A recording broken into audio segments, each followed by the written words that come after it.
Welcome to the Adjusted for Risk podcast. Join myself, Ryan Nauman, as I talk markets, investments, economics, and life as I help prepare you for the upcoming weekend markets. I work for Zephyr, and all opinions expressed by myself and my podcast guests are solely of their own opinions and do not reflect the opinion of Zephyr or Informa, its parent company. This podcast is for informational purposes only and should not be relied on for investment decisions. Hello, everyone, and welcome to Zephyr's Adjusted for Risk podcast.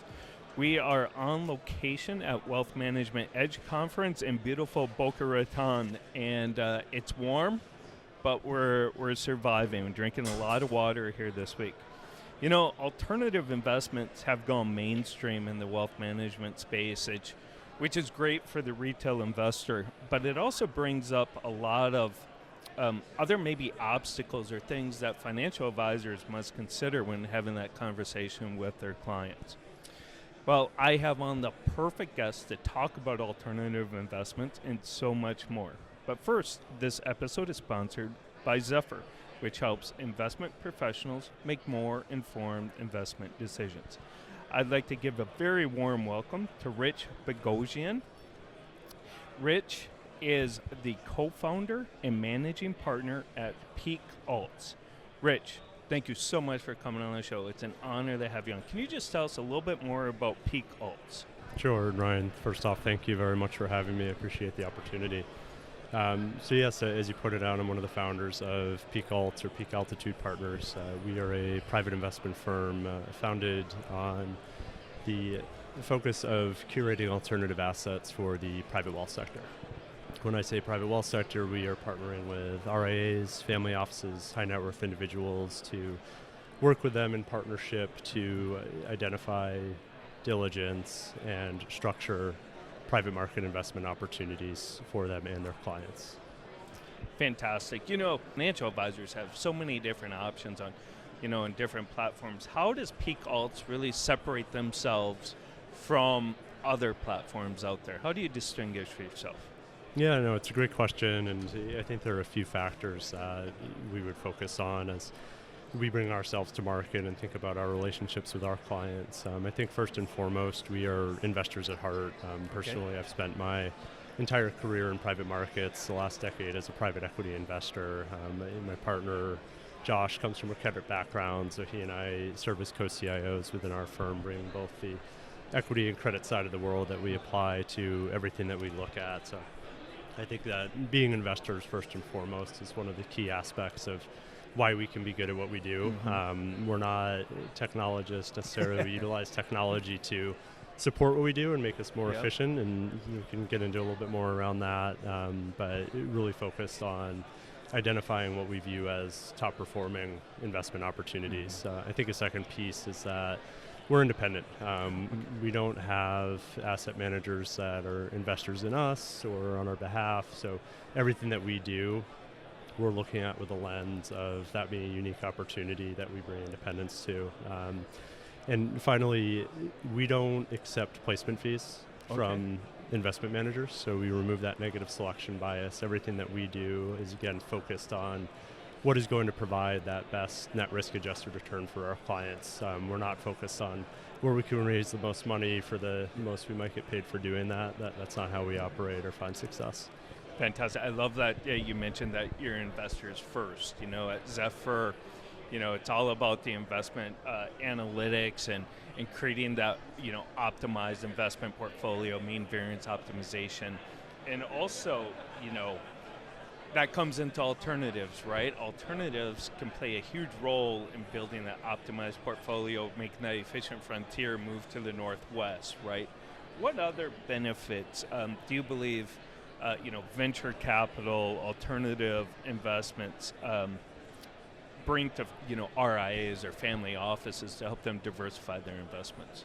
Yeah, I think if you look at the data, portfolios that have the right mix of alternative asset and private market exposure will outproduce on a return basis at lower volatility levels. Obviously, getting down to manager selection and what sorts of investments you're getting into is the key there. There's a huge dispersion of returns and risk when you think about what managers you might be investing in and what those strategies look like, and that's really where the importance of having somebody who knows how to go in, diligence, make that right selection, and also structure. Structure is a big piece of the equation that it gets lost sometimes. So when you think about finding easiest access to alternative investments, not necessarily the best way to invest capital. But to an earlier point you made, I think it comes down also to the end client objectives, and that's where the advisor comes in of thinking about the right portfolio mix and allocation, and then what role alternatives are going to have into that. And I think where we come into play is helping them, all right, you've established that you'd like to make an allocation to alternatives. Let's think about what that means from equities, credit, real assets, whatever you might be looking at. Family offices can be a little bit different in that those portfolios are going to take a different bend. There's a wealth appreciation focus there that's a little bit different than you might get with your individual investors, but a lot of factors go into it. Yeah, and I'm glad you brought that up, about diversification and the manager due diligence. I feel as if, I've done a lot in, Zephyr, a lot of research about the impacts and the benefits alternatives have on a portfolio, but then it's the next step, in Zephyr, it's easy kind of the search for a top performing mutual fund. It's easy to search for an ETF, right? You got, sharp ratios and risk adjusted returns and stuff like that. And I should get a bell whenever it's risk adjusted returns. That's how I got the name of the podcast, Adjusted for Risk. But when you're doing a manager due diligence on alternative manager, what should be the first step? Can you give us some tips and look, because that's a difficult part. Yeah, that is the difficult part, and that's where you don't necessarily have the benefits you have of looking at a mutual fund and looking at metrics where you can differentiate one from the next. When it comes to alternative asset managers, there are a lot of areas that you can look toward. In our diligence process, we bring a very institutionalized diligence process to what we do when we identify what managers and then what strategies we're going to be looking at. For us, we'll typically start top down as we think about getting allocations. So you're looking at maybe private equity. Within private equity, you have various different areas that you can invest, from your mega caps to your middle market to lower middle market to venture capital, and making decisions on what are the areas that be a good strategy a couple of years from now when you're deploying capital. Returns and capital coming back is another big piece of that, which is key in how folks are thinking about liquidity in the world today, which is another big topic I'm sure we could jump into. For us, we institute a focused process where we have a grading rubric, try to bring some science into it, but a lot of it is being able to ask the right questions, dig into the right areas, and having done this for a long time and seen a lot of different ways to invest, we're able to bring that experience to bear and talking to folks. I think commonly we'll get the response back of, we've never been asked that question before. Oh, really? That's an area that we actually want to look into because it's not something we spent time on. What, you talked about some of those questions you asked. I don't want you to give away your secret sauce or anything, but what are some of those questions that you ask? Are they similar to like what you would ask maybe a mutual fund manager in terms of their thought process and marketing efficiencies, or some of those other qualitative questions that you're trying to find?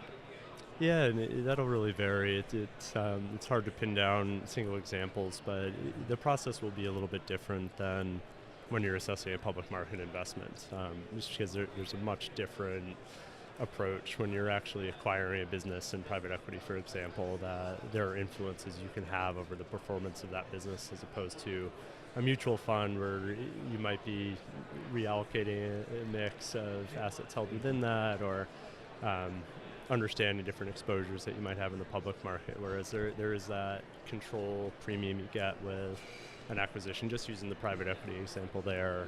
When it comes to private credit, thinking about documentation and different rights and protections that matter, but being able to drill into areas that can expose some risks when you think about what is going to be an effective strategy versus not. And you mentioned adjusting for risk. We like to think of the world as what's good risk, and how do we identify good risk? Every investment you make is going to bring with it some level of risk, but what is the risk that you as an investor are wanting to undertake, and how do you get comfortable with it? And that's what we're trying to solve for. I'm really glad you brought up risk, because to me, standard deviation is always what we always kind of quantify risk, or volatility. That's not really investment risk. I mean, investment risk is losing money, right? And we do a lot of research about drawdown statistics and losing money, because that, to me, at the end of the day, if I lose my money, that's the risk of investing. Give me all the upside deviation you want. It's that downside deviation that I'm worried about. So we often talk about the client experience, right? It's all about the client experience. If you're not enhancing the client experience, you're going to lose. So how does your tech-enabled platform help enhance that client experience? Yeah, and I think one of the big barriers to investing in alternatives has been that administrative function. There's a lot of paperwork, there are a lot of actions you need to take, there's a lot of reporting involved in it, and when you think about public market, if it's a stock, you can go in and get a stock price that day, you know what the value is. When it comes to alternatives, you might have a quarterly valuation process where you can actually get some of that information. For us, on the technology side, we wanted to solve for that administrative aspect to simplify the process. Our technology platform that we've developed in conjunction with a third party allows us to do everything from introducing an opportunity to an advisor and client, to managing subscription documents, to making capital calls and distributions, down to reporting and distribution of tax documents. We automate as much as we can on that side. That fully integrates with the vast majority of platforms that advisors are using, so they can plug right in, get the information that they need, and incorporate it into a client's broader portfolio for reporting. So when you think about that quarterly discussion with a client, they have everything that they need to do that, and from actually getting dollars to work when there's a capital call, or when you need to get that reporting out, that's all simplified and done through this platform. So for us, we never wanted technology to be a barrier to what we do. It lets us focus on being investors and have that aspect taken care of. And it makes it easier for that end client. Yeah, fantastic. And like you said, at the end of the day, you're investors. You're just leveraging technology to help. Exactly. Right? Make it efficient. Yep. It brings efficiencies to your point. Yep. So, and I'm glad you brought that up about doing the paper, where you're saying like you just can't go and enter a ticker onto Thomson 1 or whatever and buy. It's not like buying a mutual fund or ETF or individual stock. So you're really helping that client experience, making it efficient. Because when I think of investing in private equity or alternatives, I think of where do you get started, the paperwork, the process, and that's where you guys come in to help. Exactly, and we'll manage that. I mean, education's a huge piece of this world. I think your everyday investor, family offices may have a little bit more sophistication because they'll have professionals within the organization, typically in some cases, that will help with that, but the education piece is big, I think, both for advisors and the end clients. And again, as you can simplify that process of, yes, I'm interested, but you don't want to get it lost in, okay, well, how do I invest my money then? Yeah. But we'll do that through the technology. It's more like one-click type of approach to get a subscription document and get that commitment settled. I am a firm believer in keep it simple, stupid. KISS. And if, like you said, keep it simple, education. I think we don't have enough education out there, right? So the more you can educate, especially with alternatives, right? And I'm a firm believer, you as a financial advisor, you have to be able to tell your client what they're investing in, and they're really understanding alternatives. That's not easy. Mm-hmm. No, that's right. And fortunately, I think there are benefits to this broader market knowledge of alternatives these days, and the interest is there. And I think with the interest there, people are learning more about it, and it's becoming a topic of conversation, which I think is good for us. I think it crosses that first step. It doesn't solve for our reason to exist, which is why we are doing what we do and why we're effective at it. But getting down to that, not just identification of what's an interesting strategy or asset class, but who are the managers that might be appealing, and then of those, who's the right one to invest in. And then we talked about structure earlier, but how do you structure an investment that you get the economics right and you have the approach correct that is going to enhance that return for the end client and the end investor. Fantastic. Good stuff, Rich. Alternatives usually for endowments and, they always have a big family offices have a big portion of their investments, asset allocation alternatives. The retail space is behind them, right? Maybe it's because of the lack of education, awareness, or for whatever the reason is. How should RIAs and family offices balance these assets within a broader portfolio? Do you think RIAs should be, maybe 5%, 10%? And obviously, it depends on the investor and their risk tolerance and stuff. But how do you think it should all play together in a broader portfolio? Yeah, no, and you're right that it's going to vary client by client and what the risk appetite is and liquidity needs. I think there have been a lot of statistics quoted that 60-40 should now be 50-30-20, and I think our mindset's generally in line with that. Okay. As we talk to our clients, 15 to 20% seems to be a going number. Most folks today are in that 0 to 5%, and at that, I would say that's probably not necessarily in the right areas of alternative investments. Yeah. I think there's a lot of white space, and it's tricky also. You don't want to go from 0 to 20 this year. Vintage years and timing for investments is important, and the way we like to think about it, if a client is underallocated today, you build that position up. If they want to be 15 to 20, you look at the next 4 or 5 year horizon, do 2 to 3% a year, build that position up, and get the right exposures across different cohorts of funds. You can spread that risk, get into better markets. I love that point that you brought up about over time, because usually we talk about dollar cost averaging, right? And just like mutual funds or, markets are going down, dollar cost average is always a good strategy. But it also works in alternatives. Yep. No, it's true. I think there are a lot of lessons from the public markets that have been in play for a long time that can extend themselves into alternatives. Fantastic. Rich, fantastic conversation. Alts is always fun. I always like talking about alts because it's a lot of stuff I can learn too. Rich, you brought some great insight. Thank you. It's an honor to have you on. Where can our audience get more information about Peak Alts?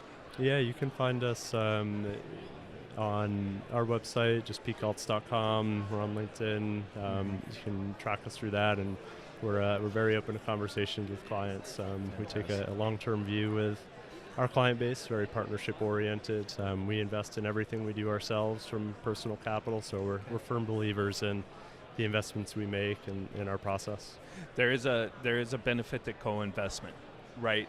Like if I'm going to invest in something, it's going to be with managers that also are invested in it, right? That believe in their own cooking. Yep, right? absolutely. So, Rich, awesome. Thank you so much. You. Fantastic conversation, great insight.